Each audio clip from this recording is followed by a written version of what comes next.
Hello बच्चों, नमस्कार। Good morning. क्या हाल चाल हैं सभी के? उम्मीद करता हूँ बहुत बढ़िया होंगे। जी, क्लास थोड़ा सा आपकी लेट है आज, 6 से 7 मिनट।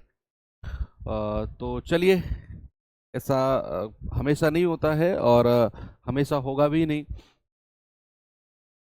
राम राम सभी को, गुड मॉर्निंग। क्या हाल चाल है भाई? क्लास की शुरुआत कर सकते हैं अपनी।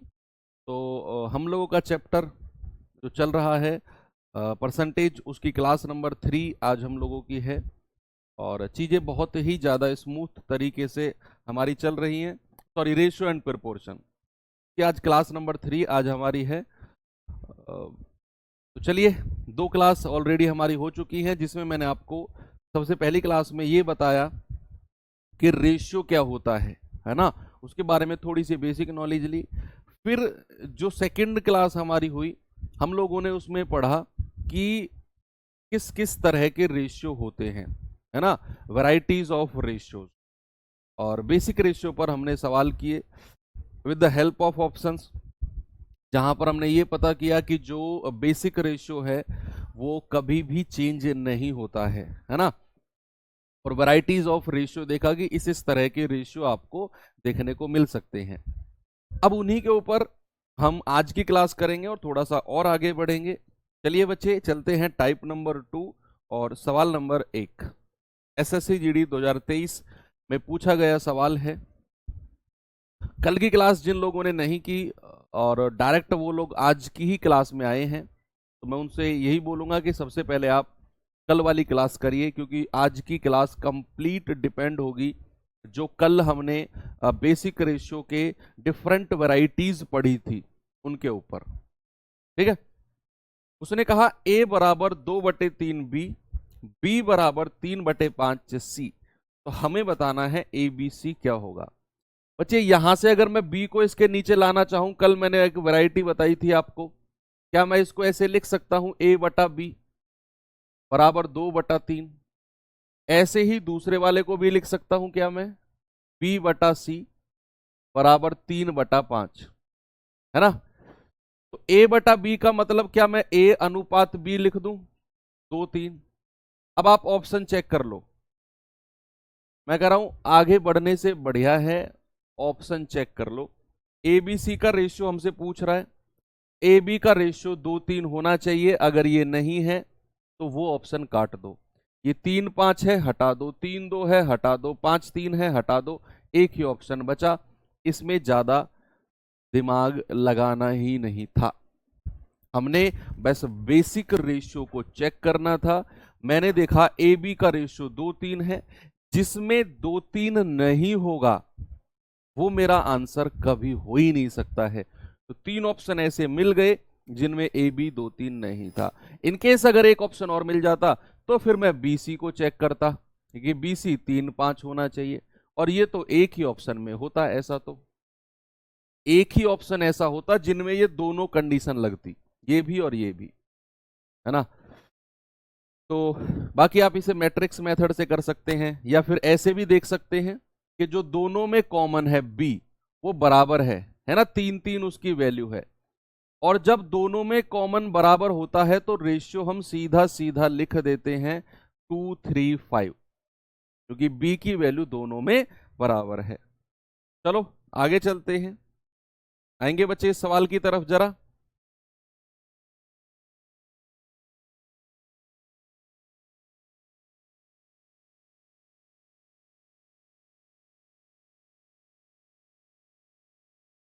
देखो,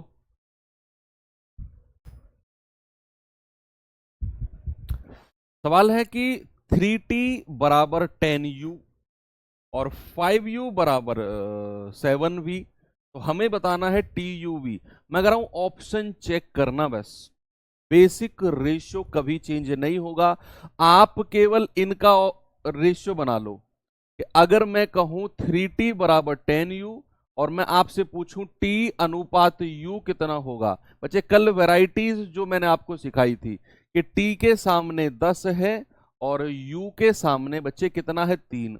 और हमसे जो उसने पूछा है वो टी यू वी पूछा है, यानी कि मेरे आंसर में जो टी यू का रेशियो होगा वो 10:3 होगा। जिसमें भी 10-3 नहीं है उठाकर बाहर फेंक दो, वो आंसर कभी हो ही नहीं सकता। क्या ये रेशियो कभी 10-3 बन सकता है? कभी नहीं बन सकता सर। ये तो चलो 10-3 है, क्या ये 10-3 बन सकता है? 7×3 = 21 और 7×7 चलो ये भी 10-3 है, तो सी भी हो सकता है। आगे चलते हैं, क्या ये कभी 10-3 बन सकता है? कभी नहीं बन सकता, हटा दो। तो 2 ऑप्शन आपने हटा दिए। अब आप u और v का रेशियो बता दो मुझे। u के सामने 7 और v के सामने 5, तो जो u v का रेशियो होगा यानी कि दूसरे और तीसरे का, वो 7:5 होना चाहिए। 7:5, आपको 2 ऑप्शन चेक करने हैं बस। यहां तो 3:2 का रेशियो है, हमें तो 7:5 चाहिए, हटा दो। अब जो एक ही ऑप्शन बचा उसे चेक करने की जरूरत नहीं है कि होगा कि नहीं होगा। आप अगर 3 ऑप्शन हटा देते हो ना, तो चौथा ऑप्शन चेक करने की कोई आपको नीड नहीं है। एक बार मुझे थम्स अप करके वो लोग बताओ जिन्होंने इस तरीके से किया है बेसिक रेशियो को चेक करके, जल्दी से बताओ बेसिक रेशियो को। नहीं तो फिर आपके पास वो तरीका है, यूवी का रेशियो क्या है? 7:5। ठीक है, आपको तीनों का रेशियो चाहिए। आपको क्या चाहिए? तीनों का रेशियो। बड़े आराम से आप कह सकते हो टी यू वी का रेशियो। पहले और पहले की गुणा कर दो, 3×7=21। दूसरे और दूसरे की गुणा कर दो, 5×3=15। ये तो मैंने आपको सिखा रखा है, ये तो मैंने आपको सिखा रखा है ना कि अगर मैं पहले और पहले की गुणा करता हूं तो पहला, दूसरे दूसरे गुणा करता हूं तो लास्ट का। अब जो बीच वाला होगा उसकी गुणा होगी इन दोनों की, गुणा कर दो। 3×7=21, 10×7=70, सॉरी, तो 70, 21, 15 ऑप्शन नंबर सी। ऐसे भी आप कर सकते हो, ठीक है।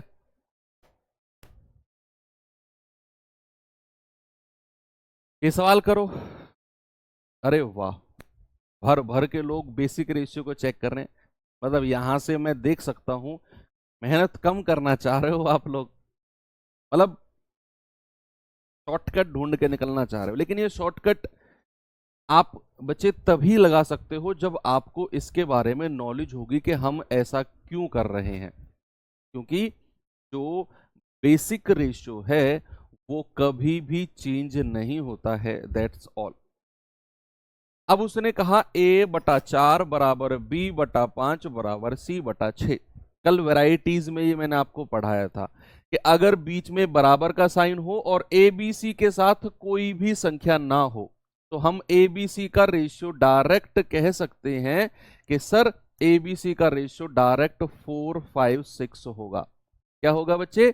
डायरेक्ट 4:5:6 हो जाएगा, बशर्ते कंडीशन क्या होनी चाहिए कि बीच में बराबर का साइन और ए बी सी इंडिपेंडेंट होने चाहिए, इनके साथ में कोई भी संख्या नहीं होनी चाहिए। ये सवाल करो तो फिर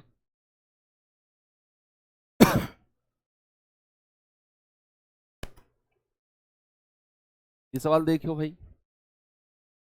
सवाल है a का 1/3 बराबर b का 3/4 बराबर c का 1/6 और हमको बताना है a b c। तो क्या हम ऐसा कर सकते हैं भाई? का मतलब तो गुणा ही होता है, इसको मैं ऐसे लिख सकता हूं a/3 बराबर 3b/4, है ना भाई? का मतलब तो गुणा ही होता है, बराबर c/6। क्या हम ऐसा कर सकते हैं? सर आपके हाथ में पेन है, आपके पास माइक है, आप कुछ भी कर सकते हो, है ना। अब बीच में बराबर का साइन है लेकिन एबीसी इंडिपेंडेंट नहीं है, एबीसी इंडिपेंडेंट नहीं है, तो फिर क्या करें सर? अगर एबीसी इंडिपेंडेंट नहीं है तो फिर क्या करें? फिर एक काम करते हैं हम ना, यहां तो इंडिपेंडेंट है a/3, हम इस 3 को नीचे ले आते हैं, b/ और 4 के नीचे ले आते हैं 4/3 और c/6। अब तो एबीसी इंडिपेंडेंट हो गए भाई, है ना। तो क्या मैं एबीसी का रेशियो लिख सकता हूं अब कि 3, 4/3 और 6। अब इस तरीके से रेशियो हमको मिल गया। अब इसके बाद क्या करेंगे, यहां बटे में 3 है और यहां बटे में दोनों के में 1 है। जिसके बटे में कुछ नहीं होता ना, उसके बटे में 1 होता है। अब मैंने कल आपको एक बताई थी वैरायटी के, इनका एलसीएम ले लो। एलसीएम ऑफ 1, 3 और 1, ये 3 ही आएगा भाई, 3 से ही कटेंगी तीनों, और 3 की मल्टीप्लाई तीनों में कर दो। 3 तिया 9, 3 से 3 गया 4 और 6 तिया 18, तो 9 4 18, ऑप्शन नंबर सी हमारा सही है। अब आप कहेंगे सर कोई अल्टरनेट बता दो ऑप्शन चेक करने वाला। ये तो कल वैरायटी मैंने आपको बताई थी इस तरह की, है ना। सर कोई ऐसा तरीका कि हमको ज्यादा मेहनत ना करनी पड़े, ऐसा है क्या सर कोई तरीका? देखो हो सकता है अगर आप चाहो तो। जैसे मैं इन दोनों की ही बात करता हूं, मैं अभी सी को नहीं ले रहा, मैं अभी क्या कर रहा हूं बच्चे, मैं सी को ले ही नहीं रहा हूं, मैं पहले दो की बात कर रहा हूं। यहां से मैं ए बी का रेशियो निकालूंगा, तो a/3 बराबर 3b/4, क्रॉस मल्टीप्लाई करना जरा, ये कितना आ जाएगा 4a बराबर 9b, और यहां से ए बी का रेशियो कितना आ गया, ए के सामने 9 और बी के सामने 4, यानी कि जो मेरा ए बी का रेशियो मुझे मिला, जो भी ए बी का रेशियो मुझे मिला, मैंने इन दोनों से बात करी, मैंने सी को अभी लिया ही नहीं, जो भी ए बी का रेशियो मुझे मिला वो मिला है 9/4। अब मुझसे उसने पूछा है ए बी सी, तो जो भी ए बी सी का रेशियो होगा वो 9/4 होगा। हो गया सवाल। जहां 9/4 ऑप्शन में नहीं है उन्हें हटा दो, ये 9/18 है हटा दो, ये 4/9 है उल्टा है हमें ये चाहिए हटा दो, ये 18/9 है हटा दो। एक ही ऑप्शन आपका सही जवाब है, केवल इतना चेक करने पर। हमें ऑप्शन ही तो चेक करना है, तो हमने ए बी का रेशियो बनाया इन दोनों को लेकर, तो यहां से क्रॉस मल्टीप्लाई किया 4a, क्रॉस मल्टीप्लाई किया 3 तिया 9b, तो ए बी का रेशियो कितना आ गया, ए के सामने 9 बी के सामने 4। ऑप्शन में चेक किया, जहां ए बी का रेशियो ये नहीं है वो हमारा जवाब होगा ही नहीं। इस सवाल पे आ जाओ बच्चे जल्दी से, मैं कह रहा हूं अब आपको ये तरीका दिमाग में छप जाना चाहिए कि सर कैसे कर रहे हैं। ए अनुपात बी बराबर 3/2 अनुपात 7/3, बी अनुपात सी बराबर 1/5 अनुपात 1/7। ओके, और आपसे पूछा है ए बी सी का रेशियो बताओ। मैं कह रहा हूं आप क्या करोगे, आप ए बी का रेशियो निकालो यहीं से, कि हमको ए रेशियो बी कितना दिया हुआ है बच्चे, ये दिया हुआ है 3/2 रेशियो 7/3, है ना। कल मैंने आपको वैरायटी जो बताई थी, जिन लोगों ने उनको प्रैक्टिस किया होगा नोट्स में से, उनको आज की क्लास अच्छी लग रही होगी। जिन लोगों ने कल क्लास में मेरे साथ किया, कॉपी बंद और आज ही कॉपी खुलती है, जिनकी 1 घंटे के लिए कॉपी खुलती है मैथ्स की, 24 घंटे में केवल 1 घंटे के लिए मैथ्स की कॉपी खुलती है, वो भी मेरे साथ, और फिर बंद हो जाती है पूरे दिन के लिए।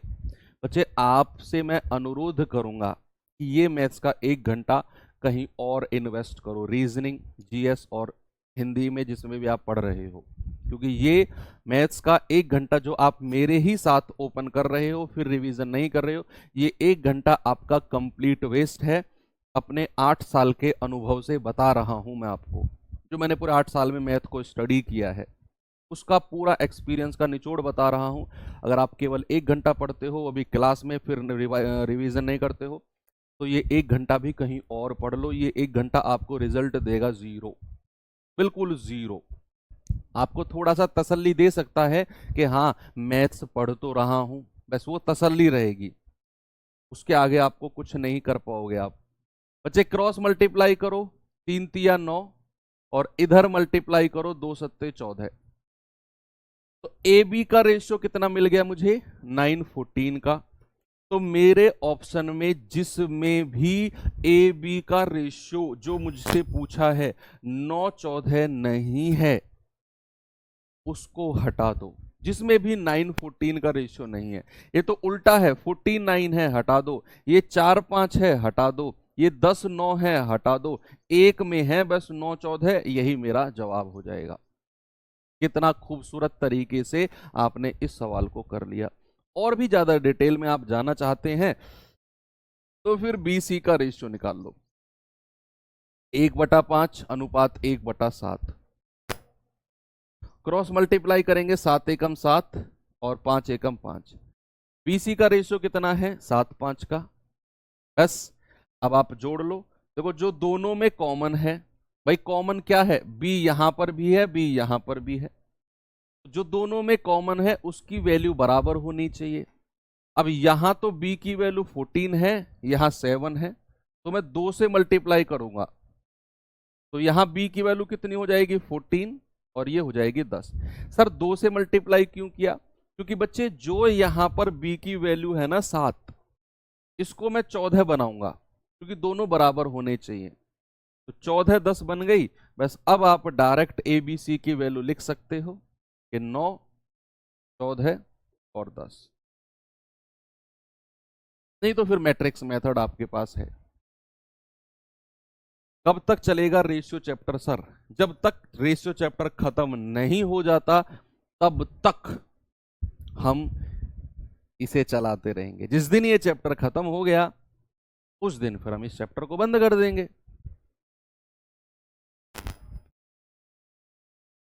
देखो सवाल है x का 15% बराबर y का 25% बराबर z का 50%, तो एक्स वाई जेड का मान क्या होगा।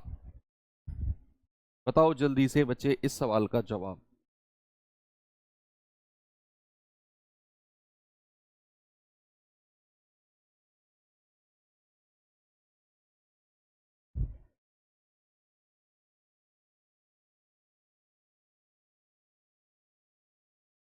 बताओ बताओ बताओ।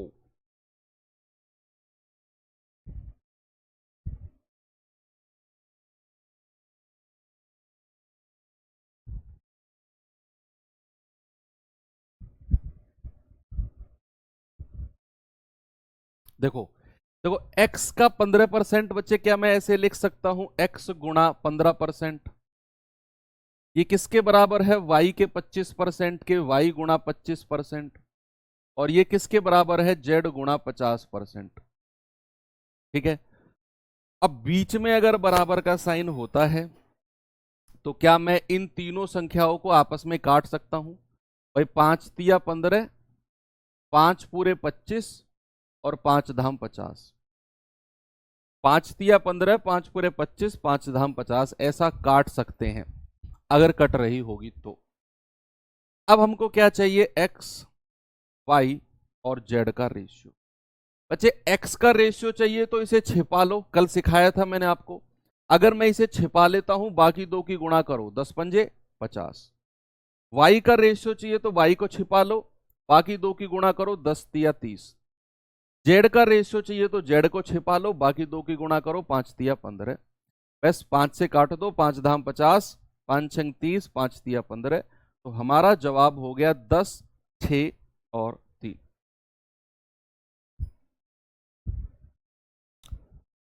और भी आसान आप इसे कर सकते हो, हालांकि ये भी आसान है, कोई इतना लंबा चौड़ा टिपिकल नहीं है। हाँ अगर आप इतना भी नहीं जाना चाहते और दिमाग लगाना चाहते हो तो यहां से केवल एक्स वाई का रेशियो ले लो, जेड को भूल जाओ। अगर मैं एक्स वाई का रेशियो लेने जाऊंगा तो मेरे पास 3x बराबर 5y है। भाई 3x बराबर 5y, जेड को मैं भी ले ही नहीं रहा हूं, तो एक्स वाई का रेशियो क्या मिल गया 5:3 का।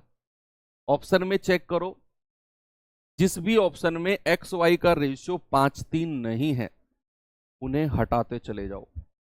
जैसे यहां 3-5 है उल्टा है हटा दो, यहां 10-5 है मतलब ही नहीं है, 3-2 है मतलब ही नहीं है। देखो 2 पंजे 10, 2 तिया 6, 5:3 का रेशियो मिल गया ना, यही मेरा आंसर हो जाएगा अगर आप ऐसे जाना चाहो तो। नहीं तो फिर ये भी आसान है। तो जो वैरायटीज बच्चे मैंने आपको पढ़ाई, अब क्लियर है ना? सारी की सारी वैरायटीज पे कैसे सवालों को करना है और कैसे शॉर्टकट बनाकर निकलना है, बेसिक रेशियो को चेक करके सारा का सारा दिमाग में सेट हो गया। इसके ऊपर आज मैं आपको और भी बहुत सारे सवाल होमवर्क में दूंगा, तो वहां आप एक तो जो वैरायटीज का मेथड है तो वो भी अप्लाई करना, और फिर ये भी देखना कि कैसे हम कम समय में ऑप्शन की हेल्प करके बच के निकल सकते हैं, वो भी आप सोचना। अगर आप देखो केवल आंसर को दिमाग में रखोगे तो उतना ज्यादा नहीं सीख पाओगे। दिमाग को ओपन करके ये देखो कि यार ये और कैसे हो सकता है। दिमाग भी कुछ ना कुछ जवाब आपका देगा, ऐसा नहीं है कि वो बिल्कुल ब्लॉक है, कुछ ना कुछ जवाब आपका वो जरूर देगा। तो टाइप नंबर 3 शुरू करते हैं बच्चे, और पहला सवाल टाइप नंबर 3 का ये रहा, जरा देखेंगे।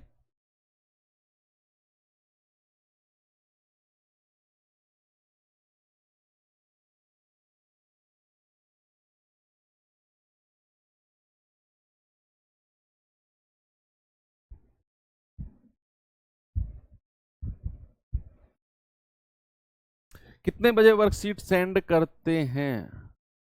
वर्कशीट अभी देखो होता क्या है ना, क्लास अभी जैसे खत्म हुई तो 9 बजे ऑफिस ओपन होता है, टीम आती है 9 बजे, फिर टाइपिस्ट वगैरह, कंटेंट डेवलपर टीम, बहुत सारे लोग होते हैं आपके हैंड रिटन नोट्स जो बनाते हैं।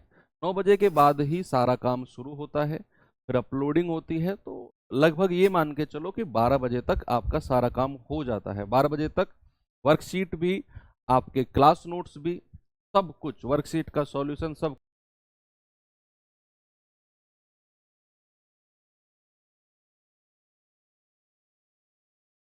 भाई ये कोई गूगल वाला सिस्टम थोड़ी है कि आपने कुछ सर्च किया और तुरंत आ गया।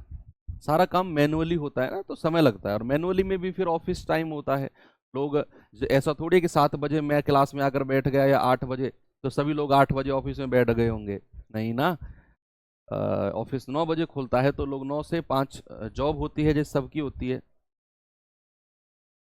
कह रहे पी क्यू 6-5 है, क्यू आर 3-4 है, हमें बताना है क्यू अनुपात पी प्लस आर।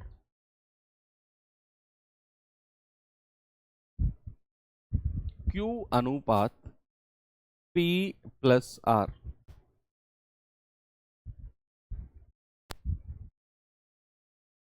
कितने घंटे पढ़ना चाहिए फिर सर आपके हिसाब से? 1 घंटे आपकी क्लास होती है मैथ्स की। मैं मानता हूं कि आपकी बहुत सारी क्लासेस चल रही हैं, आपके पास टाइम नहीं है, लेकिन मैथ्स के लिए तो एक अपवाद, एक आपको एक्सेप्शनल टाइम निकालना पड़ेगा। भैया अपनी नींद कम करो, कुछ भी करो, मैथ्स एक ऐसा सब्जेक्ट है जो टाइम मांगता है। तो अगर आपके पास इस टाइम बिल्कुल भी टाइम नहीं है, तब भी आपको 1 घंटा क्लास के अलावा आपको 1 घंटा रिवीजन के लिए निकालना पड़ेगा। ये तो मस्ट है। और अगर आपका मैथ्स कमजोर है थोड़ा सा, अगर आपको लगता है कि चीजें बढ़िया चल रही हैं, कोई दिक्कत नहीं है, तो 1 घंटा काफी है। अगर आपको लगता है कि यार मैथ्स कहीं ना कहीं गड़बड़ कर सकता है मेरा, तो भाई साहब इस 1 घंटे को बढ़ाकर 1.5 घंटे कर देना चुपचाप। टोटल 2.5 घंटे पढ़ना अगर आप मैथ्स में थोड़े बहुत वीक हैं, और नहीं तो फिर 2 घंटे तो जरूरी ही जरूरी आपको पढ़ना है, चाहे आप कितने भी बड़े महारथी क्यों ना हो मैथ्स में। आपको 2 घंटे तो पढ़ना ही पढ़ना है। 2.5 घंटे अभी के लिए कह रहा हूं, जब आपकी क्लासेस चल रही हैं और आपके पास टाइम नहीं है। जो क्लास में मैं सवाल कराता हूं वो, और वर्कशीट में जो सवाल देता हूं वो, ये दोनों का रिवीजन तो होना ही होना है, और इसके लिए 1 घंटा तो लगता है। अब जैसे संडे आ गया, वीकेंड आ गया, कल कल छुट्टी रहेगी, कोई क्लास नहीं आपकी, उठाकर पूरे वीक का रिवीजन कर दो। पूरे वीक में मंडे से लेकर सैटरडे तक जितनी भी मैंने वर्कशीट आपको कराई है, 10-10 क्वेश्चन के हिसाब से 50-60 क्वेश्चन बनते हैं। आप रोज उनको रिवाइज करते ही हो, उन 60 क्वेश्चन को लेके बैठो, 1.5-2 घंटे में खत्म कर दो क्लास नोट्स और वर्कशीट के सवालों को, 2-2.5 घंटे में। संडे में ये काम करना है बस, मंडे से फिर अपना वही रिवीजन, फिर संडे आएगा, पूरे वीक का उठाकर एक साथ रिवीजन कर दिया 2.5-3 घंटे में। मैं कह रहा हूं एक सिंगल सवाल अगर आपका छूट जाए मैथ्स में, देखना 20 में से 20 कर गया हो गया आप। P अनुपात Q 6:5, Q अनुपात R 3:4। सबसे पहले तो हमें P Q R का रेशियो चाहिए। जब तक P Q R का रेशियो हमारे पास नहीं होगा, हम Q अनुपात P प्लस R नहीं निकाल सकते हैं, है ना भाई। तो पहले तो P Q R का रेशियो हमको निकालना होगा। P अनुपात Q कितना है? 6:5। Q अनुपात R कितना है? 3:4। तो हमको क्या चाहिए? P Q और R। बच्चे देखो, P Q R निकालने का तरीका, पहले की पहले में मल्टीप्लाई कर दो 6×3=18, दूसरे की दूसरे में मल्टीप्लाई कर दो 5×4=20, और ये सबसे लास्ट का रेशियो होगा। बचा बीच वाला, तो बीच वालों के आपस में गुणा कर दो 5×3=15। आ गया P Q R का रेशियो। आ गया? क्या रखा इन बातों में? सवाल आ गया हाथों में, है ना। तो P Q R का रेशियो कितना मिल गया? 18, 15 और 20। अब उसने कहा Q अनुपात P प्लस R, तो Q कितना है? 15, और P प्लस R कितना है? 18 + 20, तो यह आएगा 15:38।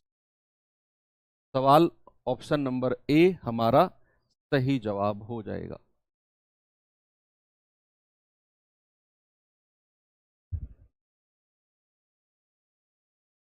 एसएससी जीडी मैथ्स की बुक में बहुत, क्या बोल रहे हो,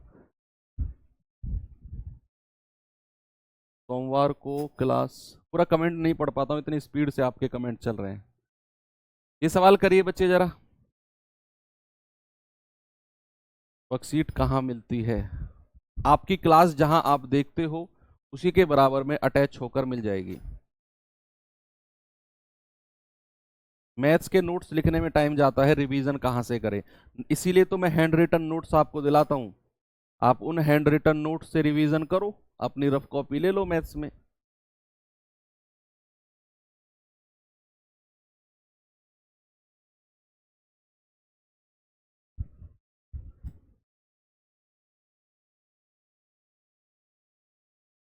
संडे को घर वाले गांव बुला लेते हैं।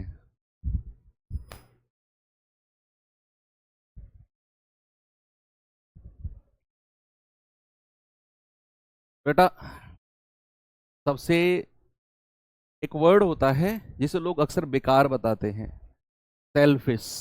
बोलते हैं ना यार तू बड़ा सेल्फिश है। लेकिन अगर मैं एक स्टूडेंट के लिए कहूं, जब आप तैयारी के फेज में हो, तो आपके लिए सेल्फिश वर्ड एक अच्छा वर्ड है। अगर आप एक सीरियस स्टूडेंट है ना, और आपका फोकस है लगना है जॉब, सेल्फिश बन जाओ। मैं कह रहा हूं बहुत आगे जाओगे। सेल्फिश मतलब है कि अपने बारे में सोचो। मुझे नहीं मतलब बाहर की दुनिया में क्या चल रहा है, मुझे अपने आप पे फोकस करना है। घर वाले बुला रहे हैं, मैं नहीं जा रहा। घर में बहुत जरूरी काम है, मैं नहीं जा रहा।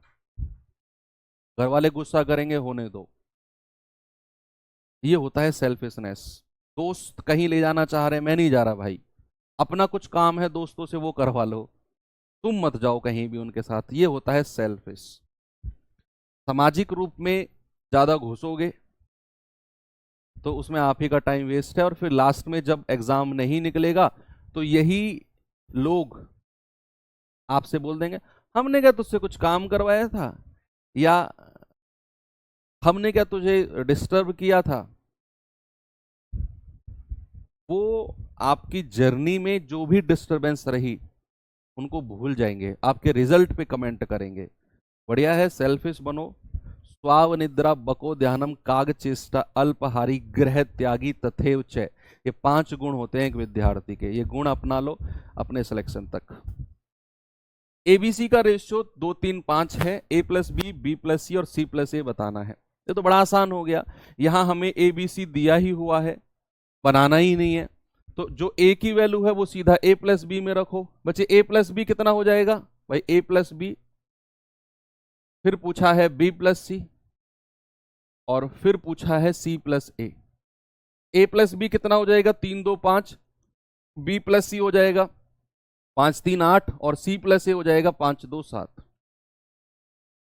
587 आपका 2024 में पूछा गया सवाल है, जीडी 2024 में।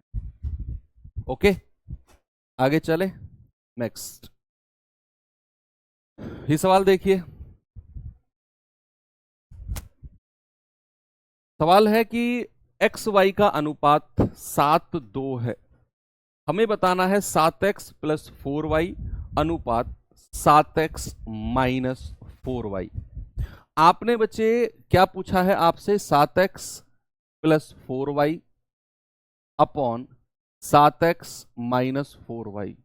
आपने क्या करना है, x की जगह 7 और y की जगह 2 रखना है। तो 7 7 49 प्लस y की जगह 2 रखेंगे, 4 दूनी 8, 7 7 49 माइनस 4 दूनी 8। 49 और 8 कितना होता है, 57। 49 में से 8 गए कितना, 41। तो 57 41 ऑप्शन नंबर बी हमारा सही जवाब हो जाएगा। ये भी आपका क्वेश्चन बना है 2024 जीडी में। ओके, ये सवाल करिए।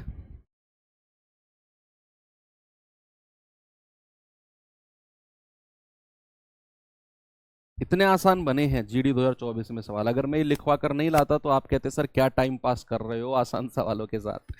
इसीलिए मुझे सवालों पर ये लिखवाना पड़ता है ताकि आप सच्चाई से वाकिफ रहो कि हाँ चीजें चल क्या रही हैं। मैं कह रहा हूँ मैथ्स 2024 जीडी में बहुत आसान आया था। 23 में थोड़ा सा 80% आसान था, 20% थोड़ा सा उन बच्चों के लिए था जिन्होंने थोड़ी सी मेहनत की थी। 24 लिटरली बहुत आसान पेपर था। 25 भी ऐसा ही आएगा। आप लोग अगर हल्का सा एफर्ट लगा दो ना, जैसा मैं कह रहा हूं, इतना ही एफर्ट बहुत है। लोग मैथ्स 6-6 घंटे भी पढ़ते हैं, मैं तो केवल 2 घंटे पढ़ने के लिए कह रहा हूं। इतना भी एफर्ट लगा लो, एक सिंगल सवाल आपसे छूटेगा ही नहीं। इस लेवल का मैथ्स आएगा, आप समझ जाओ। आप कह रहे 5m plus N, 5m plus N बटे 5m माइनस एन कितना है, 5/2। बच्चे यहां हमसे पूछा है m अनुपात n कितना होगा। तो हम करेंगे क्या, हम क्रॉस मल्टीप्लाई करेंगे। हम क्रॉस मल्टीप्लाई है ना, हम 2 की मल्टीप्लाई इधर करेंगे और 5 की मल्टीप्लाई इधर। बच्चे 2 की मल्टीप्लाई अंदर होगी तो 2 पंजे 10m प्लस 2 की मल्टीप्लाई यहां होगी 2n बराबर 5 की मल्टीप्लाई यहां होगी 5 पूरे 25m माइनस 5 की मल्टीप्लाई यहां होगी 5n। तो ये 10m को तो उधर ले जाओ, 25 में से घटेगा 25m माइनस 10m, और ये माइनस का इधर आकर प्लस हो जाएगा 2n प्लस 5n। तो 25 में से 10 गए 15m और 2 और 5 7n। तो यहां से m अनुपात n कितना आ गया भाई, m के सामने 7 और n के सामने 15। तो 7-15 हमारा सही जवाब है, ऑप्शन नंबर ए। आ गया सभी का, कोई प्रॉब्लम नहीं है। नेक्स्ट 2024 का ही सवाल है।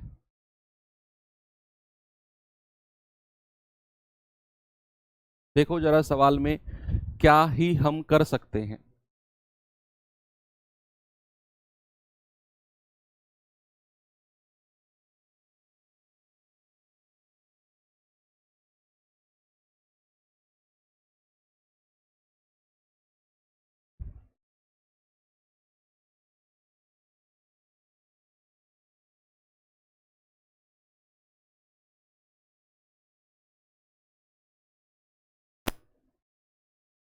सर गांव में घर बैठकर क्लास लेता हूं, घर वाले कुछ ना कुछ काम बोलते रहते हैं।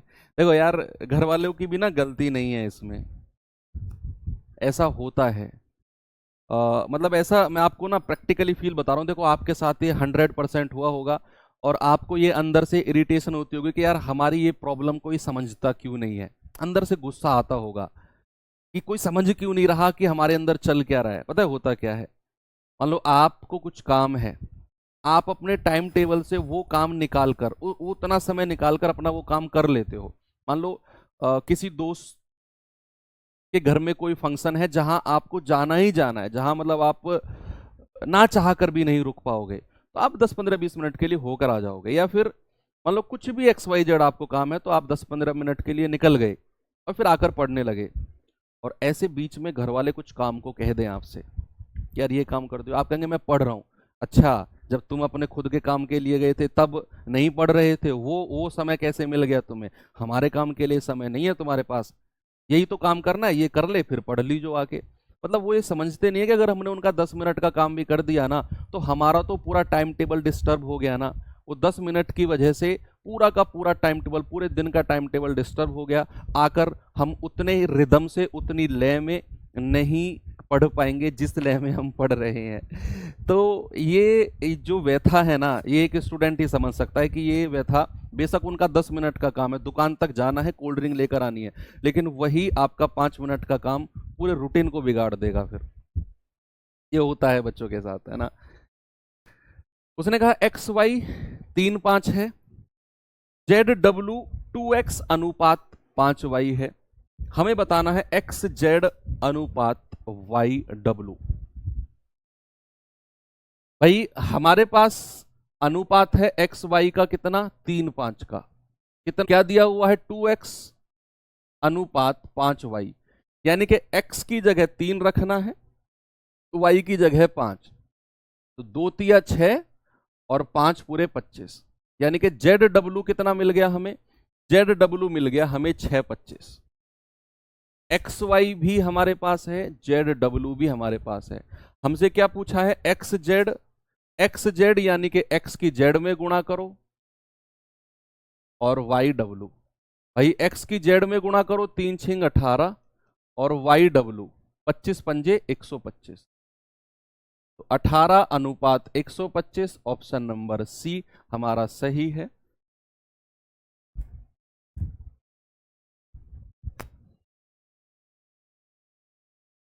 ओके। SSC GD 2023 का सवाल है, जरा देखिए इसे। 5x - 2y अनुपात x - 2y बराबर 9/17। यार एक चीज आपने नोटिस करी, ऐसे क्वेश्चन 2023 और 2024 में बड़े पूछे जा रहे हैं, बहुत पूछे जा रहे हैं 2023-24 में। सारी प्रॉब्लम का सॉल्यूशन आज ही पूछ लोगे मुझसे, आधी बातें अगले क्लास के लिए भी छोड़ दो, आगे डिस्कस कर लेंगे कुछ, आज बहुत हो गई सामाजिक बातें। देखो 5x - 2y बटे x - 2y, ये कितना है, 9/17। बच्चे क्रॉस मल्टीप्लाई करके हम x और y का रेशियो निकालेंगे।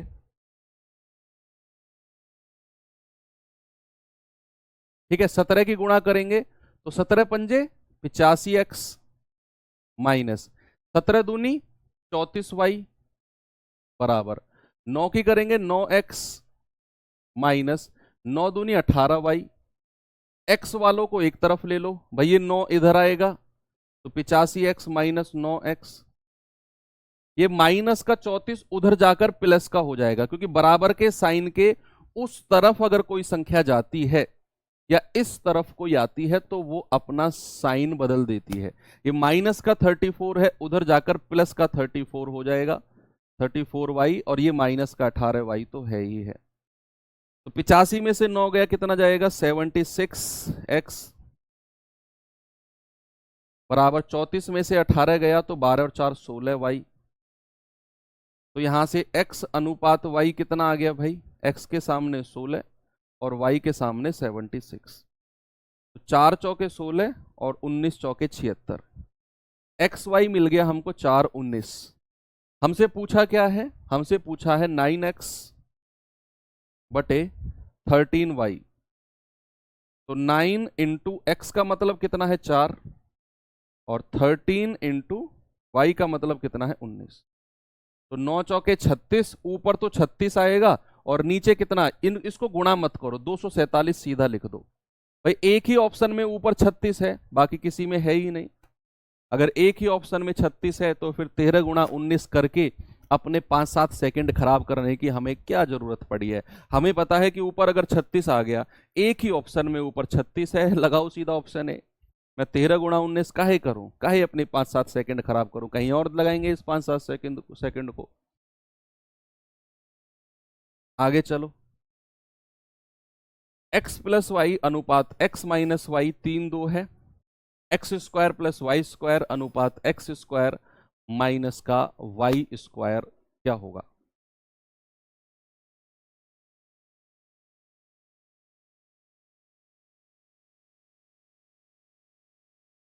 3/2। बच्चे एक कंपोनेंडो डिविडेंडो रूल होता है, मैं हल्का सा उसका आइडिया देता हूं जिसे यहां पर आप लगा सकते हो। सुनो, सामने देखो सभी लोग, अगर इस तरह की कंडीशन आपके पास हो, x प्लस वाई ऊपर होगा और x माइनस वाई नीचे, या फिर a प्लस बी ऊपर होगा a माइनस बी नीचे, तो डायरेक्ट आप x बटा वाई लिख सकते हो। कैसे? x plus y upon x minus y को डायरेक्ट x बटे वाई लिखोगे तो एक बार ये 3 में 2 जुड़ जाएगा नीचे वाली संख्या, और एक बार 3 में से 2 माइनस हो जाएगा। इसको बोलते हैं कंपोनेंडो डिविडेंडो रूल। तो x बटे वाई मतलब 5/1। या फिर आप सीधा सीधा क्रॉस मल्टीप्लाई भी कर सकते हो। अगर आप नहीं सीखना चाहते हो कंपोनेंडो डिविडेंडो, तो 2 की मल्टीप्लाई करेंगे तो 2x प्लस 2y बराबर 3x माइनस 3y। तो ये माइनस का 2 उधर जाकर 3 में से घटेगा, और ये माइनस का 3 इधर आकर जुड़ जाएगा, प्लस का 3y और प्लस का 2y। तो 3x माइनस 2x यानी कि 1x बराबर 5y। तो x अनुपात y कितना हो गया मेरे भाई? x के सामने 5 और y के सामने 1। ऐसे भी आप कर सकते हो। अब उसने पूछा है x square plus Y square upon x square minus Y square. X square कितना हो जाएगा? 5 पूरे 25 प्लस 1 अपॉन 25 माइनस 1, यानी कि 26/24। और 2 से जाएगा 13 बार, 2 से जाएगा 12 बार। आप कह सकते हो सर 13/12। कंपोनेंडो डिविडेंडो के 1-2 एग्जाम्पल और करा देता हूं मैं आपको, कि मान लो कहीं आपको ऐसा दिया हुआ है a plus b upon a minus b, मान लो 7/4, और यहां से डायरेक्ट a बटा बी आप निकाल सकते हो। देखो कंपोनेंडो डिविडेंडो का एक रूल है, जितनी संख्या ऊपर प्लस हो रही है उतनी संख्या नीचे माइनस होनी चाहिए। अगर ऊपर a प्लस बी है, नीचे a माइनस बी होना चाहिए। तो डायरेक्ट आप a बटा बी लिख सकते हो। एक बार ये 7 में 4 जुड़ जाएगा, एक बार 7 में से 4 घट जाएगा, तो ये हो जाएगा 11/3। मान लो एक एग्जांपल मैं आपको और देता हूं, अगर ये है 5x minus 3y plus 3y upon 5x minus 3y, और ये मान लो सपोज आपको दिया हुआ है 11/9। कितना? 11/9। तो इसमें अगर मैं अपना कंपोनेंडो डिविडेंडो रूल लगाना चाहूं, मैं देखूंगा यार ऊपर तो प्लस का साइन है 5x प्लस 3y में, और नीचे साइन जस्ट उल्टा है 5x माइनस 3y। संख्या वही है जो ऊपर है, ऊपर प्लस का साइन नीचे माइनस का। सीधा कंपोनेंडो डिविडेंडो लगा सकते हो, इसको सीधा लिख सकते हो 5x/3y। और एक बार 11 में 9 जुड़ेगा, और एक बार 11 में से 9 घट जाएगा, यानी कि 20/2, 2 धाम 20। तो यहां से आप क्या कर सकते हो, उधर ले जाओ, 5x बराबर 3 धाम 30y, तो 5 एकम 5, 5 छंग 30, और एक्स वाई कह सकते हो 6:1। भाई x के सामने 6, y के सामने 1, एक्स वाई को आप कह सकते हो 6:1। ओके, कभी x जुड़ जाता है, कभी x घट जाता है। हाँ, ये बड़ी प्रॉब्लम है। सुनो मैं आपको बताता हूं होता क्या है। मान लो कहीं कहीं ऐसे है 3x माइनस 2y बराबर 5x माइनस 7y। अब देखना, हमें पहले x जो संख्या है 3x, और उधर वाली क्या है 5x, दोनों प्लस में है, ये भी प्लस वाला 3x है, ये भी 5x प्लस में है। तो आप जो छोटा प्लस है ना 3x उसको ले जाओ बड़े के पास में, तो जब ये 3x बड़े के पास में जाएगा तो घट जाएगा 5x minus 3x, sign change हो जाता है। अब ये माइनस का 7y है, इधर आकर ये प्लस का हो जाएगा 7y, और ये माइनस का 2y पहले से ही है। ऐसे करते हैं हम। सपोज अगर कहीं ऐसा होता कि 2y माइनस 3x बराबर x माइनस वाई, मान लो कहीं ऐसा होता, तो मैं क्या करता, तो मैं सबसे पहले ना y को देखता। यहां जो y हमारे पास है ये प्लस का 2y है और ये माइनस का y है। अगर मैं इस माइनस के y को इधर ले आऊं तो ये प्लस का बन जाएगा, तो ये कितना बन जाएगा प्लस का 2y प्लस y, और ये माइनस का 3x उधर जाएगा तो प्लस का 3x बन जाएगा, और माइनस प्लस का x पहले से ही है। ऐसे मतलब कुल मिलाकर हमें ऐसा करना होता है कि चीजें माइनस में ना हो, माइनस में ना बने, है ना। चलो ये सवाल पे आओ। पक्षांतर में थोड़ी सी दिक्कत होती है बच्चों को। कह रहा है x plus y upon x minus y 5/1 है, तो x square plus Y square upon x square minus Y square. ये तो हो गया सवाल शायद, नहीं ये नहीं हुआ। जल्दी से बताएंगे कि हमें दिया हुआ है x plus y upon x minus y बराबर 5/1। अब क्या मैं इसमें कंपोनेंडो डिविडेंडो लगा सकता हूं बच्चे? क्या मैं इसमें कंपोनेंडो डिविडेंडो लगा सकता हूं? क्या मैं इसको x बटा वाई कह सकता हूं? तो एक बार 5 में 1 जुड़ेगा, एक बार 5 में से 1 घटेगा, यानी कि 6/4। तो आप कह सकते हैं 2 तिया 6, 2 दूनी 4। तो x और y का रेशियो आपको मिल गया 3:2 का। अब कह रहा है बताओ X square plus Y square बटे X square minus Y square, यानी कि 3 का स्क्वायर प्लस 2 का स्क्वायर और 3 का स्क्वायर माइनस 2 का स्क्वायर। तो 3 तिया 9 प्लस 4 बटे 9 माइनस 4, तो 13/9 में से 4 गए 5, 13/5 ऑप्शन नंबर ए हमारा सही है। ये तो आसान है अब आपके लिए। चलो ये सवाल देता हूं होमवर्क, और बाकी क्लास अब हम लोग मंडे को करेंगे बच्चे, और इसी चीज को हम आगे बढ़ाएंगे। तो कल आपके पास एक छुट्टी है संडे की, उसमें जितना भी आपका रिवीजन है वो कर लेना। जो लोग पढ़ रहे हैं कंटिन्यूअस, जिनका कुछ छूट गया है वो उसे कवर करना, लेकिन संडे को बेकार मत जाने देना बच्चे। मिलते हैं अपने मंडे वाली क्लास में। थैंक यू, बाय बाय, जय हिंद।